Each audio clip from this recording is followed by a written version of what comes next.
تیسرے انہوں نے کہا کہ حالت سجدہ میں دعا کا طریقہ کیا ہے، کیسے مانگی جائے۔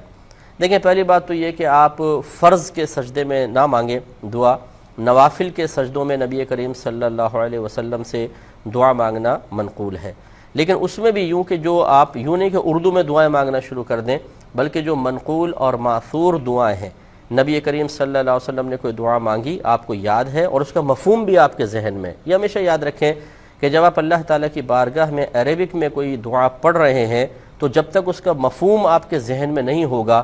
اس دعا کا آپ کو فائدہ حاصل نہیں ہو سکتا ہے۔ یہ بالکل ایسا ہے جیسے کسی بادشاہ کے دربار میں، یعنی بلا تنصیر عرض کر رہا ہوں، کسی بادشاہ کے دربار میں آپ پہنچے اور ایک پرچہ آپ کو دے دیا جائے جس میں کچھ لکھا تو ہے لیکن ایسی لینگویج میں جو آپ کو بھی نہیں آتی، یعنی پتہ ہی نہیں کیا ہے، اور آپ اس کو بادشاہ کے سامنے پیش کرنا شروع کر دیں تو یہ عجیب و غریب بات ہوگی کہ بادشاہ نے اگر آپ سے پوچھا کہ آپ نے کیا مانگا، آپ کو پتہ ہے؟ آپ کہ مجھے تو پتہ نہیں۔